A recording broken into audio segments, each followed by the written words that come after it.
है सर। चलो ठीक है। नमस्कार। नमस्कार सर। आज हम एक पुस्तक पे चर्चा करेंगे। पुस्तक का नाम है सच का सामना, और चर्चा करेंगे शैलेंद्र जी डड्डा। शैलेंद्र डड्डा जो है हमारे मित्र हैं, और ऐसे तो इन्होंने तकनीकी शिक्षा में ग्रेजुएशन किया है, और पीजी किया होगा, पीजी किया है, और एमबीए इंजीनियरिंग कॉलेज में पढ़ाते थे। आजकल उदयपुर में निवास कर रहे हैं। तो हमने रिक्वेस्ट की कि आपसे एक वीडियो पर बातचीत की जाए। तो ज़्यादा भूमिका ना बांधते हुए मैं शैलेंद्र जी से निवेदन करूंगा कि वो सच का सामने की पुस्तक पर चर्चा करें। वीडियो हम ज़्यादा से ज़्यादा 15 मिनट का बनाएंगे, जितनी हो जाए फिर अपन बात भी करेंगे इसके जी ऊपर। सर, तो धन्यवाद सर। थोड़ा और आगे आ जाएं इफ पॉसिबल।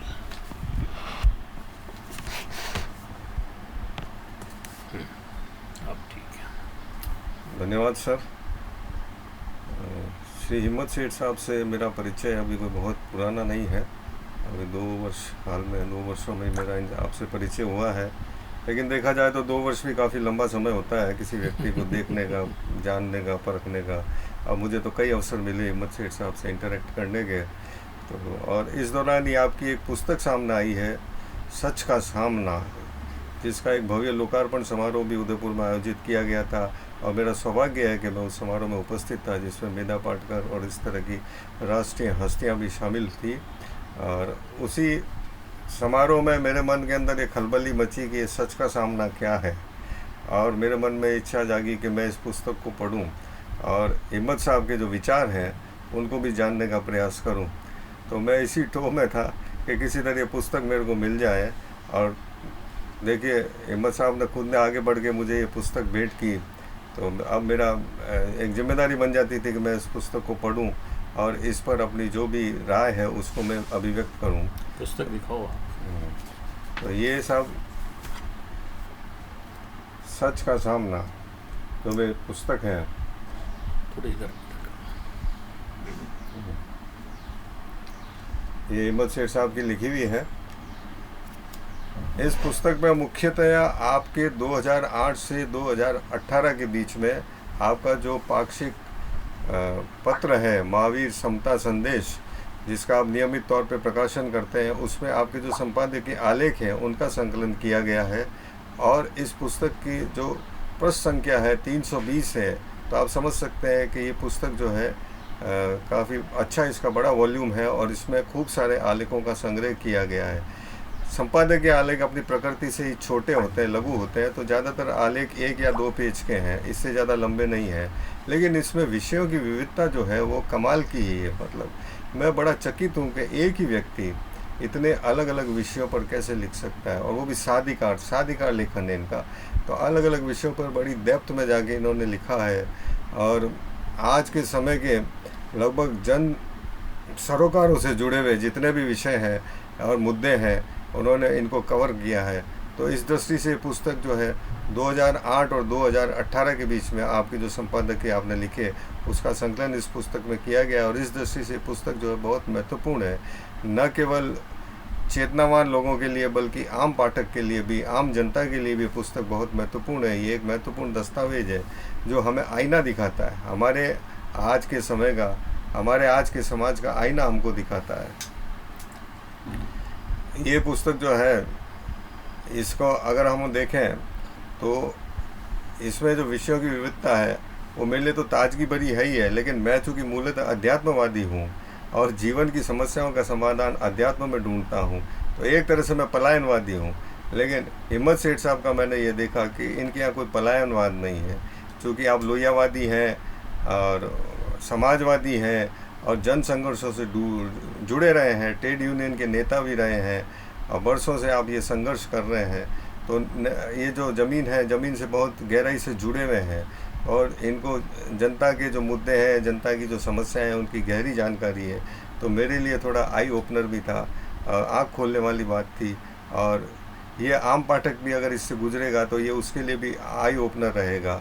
इस पुस्तक को पढ़ते हुए दो चीज़ें मेरे सामने बहुत स्पष्ट हैं कि एक तो सोच की स्पष्टता, हिम्मत सेठ साहब की जो सोच की स्पष्टता है, कहीं कोई लाग लपेट नहीं है, जो बात कहनी है इन्होंने सीधे कही है। और दूसरा इनकी निडरता का मैं कायल हो गया हूँ कि मतलब इतना साहसी पत्रकार हमारे समय में, जिसको शायद कि कहीं से कोई सपोर्ट भी नहीं है। और वो पत्रकार जो है उदयपुर में रहते हुए, उदयपुर के बड़े भाजपा नेता गुलाब चंद कटारिया हैं, या यहाँ का एक बहुत बड़ा समाज सेवी संस्थान है नारायण सेवा संस्थान है, और यहाँ के बड़े बड़े जो आला अधिकारी हैं उनके ऊपर बेलाग टिप्पणी करने में ज़रा भी इनको संकोच नहीं हुआ, इन्हें जरूर भी सकुचाए नहीं है। और जो इनको बात कहनी थी उन्होंने कही, अपने संपादक के आलेखों में कही है। तो ये बात मुझे बहुत अच्छी लगी और मुझे लगा कि ये हम सब के लिए और विशेषतः नए पत्रकारों के लिए एक मार्गदर्शक है कि एक पत्रकार को किस तरह अपना धर्म निभाना चाहिए।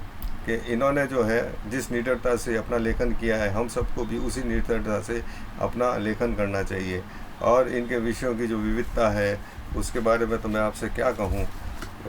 जैसे आप कुछ शीर्षक ही देख लें तो ये शीर्षक ऐसे हैं जो आपको बता देंगे कि इस पुस्तक में क्या क्या हो सकता है। जैसे हिंदुत्व बनाम राष्ट्रवाद, जो आज का एक ज्वलंत मुद्दा है कि हमारा राष्ट्र आखिर किस दिशा में जाएगा। तो हिंदुत्व बनाम राष्ट्रवाद, नेता अफसर ठेकेदार लूट रहे लोकतंत्र, और मोदी का असली चेहरा, शोषण में पद्मश्री। तो पद्मश्री जो अवार्ड है उसके ऊपर भी आपकी कलम चली है। और विश्व विजेता बनने का सपना, जो अक्सर दिखाया जाता है कि हम विश्व गुरु बनेंगे, तो वो जो सपना है तो उस सपने की बात है। और किसान आंदोलन भी खूब चला इस देश के अंदर, तो किसानों के संकट पर भी आपका कलम चलती है। और ये उदयपुर तो राणाओं की धरती है, और इस राणाओं की धरती पर आप कहते हैं कौन से महाराणा, कैसे महाराणा, कहाँ के महाराणा। तो बड़ी चौंकाने वाली बात थी कि भाई महाराणा की धरती पर रह के भी आप आज के महाराणाओं के बारे में आप इस तरह से बात कर सकते हैं, तो बड़ी हिम्मत वाली बात है। तो इनका नाम ही हिम्मत सेठ है, तो हिम्मत तो इनमें पूरी है साहब। तो और आतंकवाद पोटा और अफजल गुरु के आगे, विदेशी भाषा अंग्रेजी से इतना लगाव क्यों, इसी के साथ पैसे पेड़ पर नहीं उगते, अब इस देश का क्या होगा, अच्छे लोगों का बुरा अंत, क्या मोदी जी जैतून की टहनी थामेंगे, ज़मीन से जुड़ी खाटी नेता थे रामचंद्र लोहिया। इस तरह आप देखेंगे कि बहुत अलग अलग विषयों पर आपने सचेत रहते हुए, जागरूक रहते हुए समय समय पर अपनी कलम चलाई है। तो ये जो पुस्तक है, इन आलोकों के अंदर जो है इन्होंने अपनी जो विश्लेषण की क्षमता है उसको पूरी तरह से प्रकट किया है। और जैसे उदयपुर आज स्मार्ट सिटी है, लेकिन क्या वास्तव में स्मार्ट सिटी के रूप में उदयपुर का विकास हो रहा है, और यहाँ क्या नेता अफसर मिलकर दूसरे शहरों की तरह ही यहाँ लूट का खेल तो नहीं खेल रहे हैं। तो इस पर भी आपने बड़ा निसंकोच होकर अपनी कलम चलाई है। तो ये सारे आलेख, मैंने जैसा पहले कहा कि हमारे लिए आँख खोलने वाले, आई ओपनर है कि आज हमारे समाज में चारों तरफ क्या हो रहा है, कितनी विद्रूपता है, कितनी विसंगति है, उस सब के बारे में। और दूसरी एक बड़ी बात यह है कि जब मैंने इस पुस्तक का टाइटल देखा कि सच का सामना, तो मुझे मन में प्रश्न आया कि भाई सच का सामना क्यों, झूठ का सामना क्यों नहीं। आज का जो पत्रकार है वो अपने चारों तरफ जो झूठ फैला हुआ है उसका सामना कर रहा है। विशेषकर आज जो सत्ता है उसकी तरफ से जो झूठ फैलाए जा रहे हैं उनका हमको सामना करना है। तो ये सच का सामना होना चाहिए, झूठ का सामना होना चाहिए।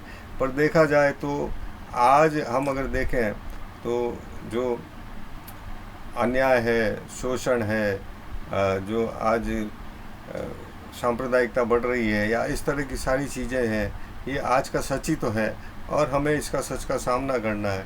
तो हिम्मत भाई अकेले को नहीं करना, हम सबको मिलकर इस सच का सामना करना है। और इसमें ये पुस्तक हमारे लिए एक प्रेरणा बनती है, एक मशाल का काम करती है। तो सभी का हमको सच का सामना करना है।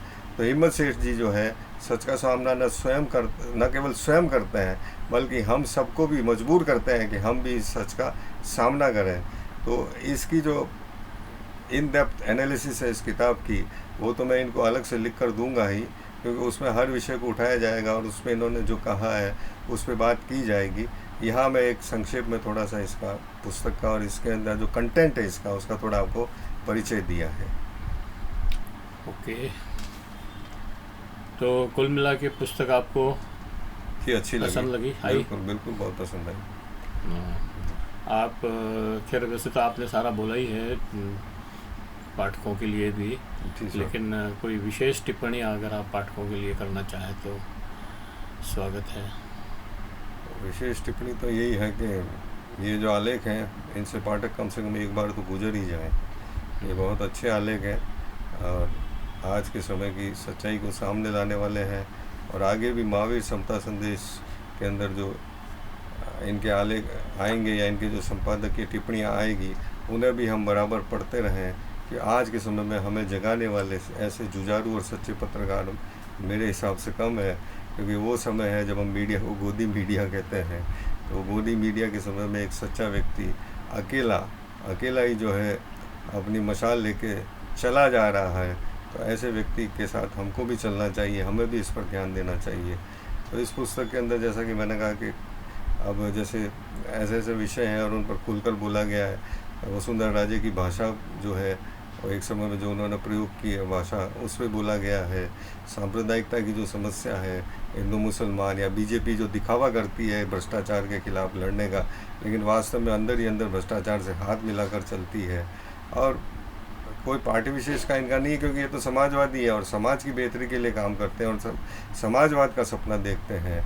और लोहिया से इनका जुड़ाव रहा है, मधुली मियां साहब और इस तरह के बड़े नेताओं साहब के साथ जुड़ाव रहा है और उनके साथ इन्होंने काम किया है, तो इनका सपना वही है। तो उसी सपने को ये साकार करने की दिशा में आगे बढ़ते हैं, तो हम सबको भी इनसे जुड़ना चाहिए।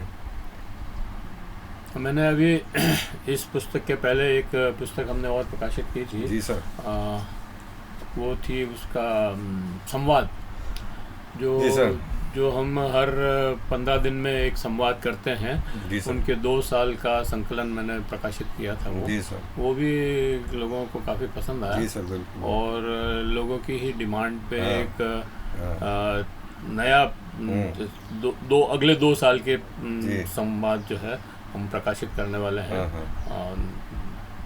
दिनेश माली उसका जी वो संपादन जी कर रहे हैं। बिल्कुल, आप ये काम करें सर, मेरी बहुत बहुत शुभकामनाएं हैं इस बारे में। इसमें मैं एक बात और भी कहना चाहता हूँ, चूँकि मैं साहित्य से जुड़ा हुआ हूँ, कवि भी हूँ, तो आज साहित्य में हम लोग क्या कर रहे हैं, कहानी लिख रहे हैं, कविता लिख रहे हैं, ठीक है लिख रहे हैं, और उसमें वो क्या कहानी कविताएँ आज के समय के सच को सामने ला पा रही है, क्या हमें आज के समय और संकट का सामना करने की काबिलियत दे पा रही है, ये बड़ा सवाल है। तो ज़्यादातर लिटरेचर मुझे देखता है कि ऐसा लगता है कि टाइम पास का लिटरेचर हो गया है। लोग संपन्न हैं, समय बहुत है, इसलिए अब वो आराम से बैठ कर लिख रहे हैं। तो प्रेमचंद वाली बात तो रही नहीं है। हाँ, मैं उस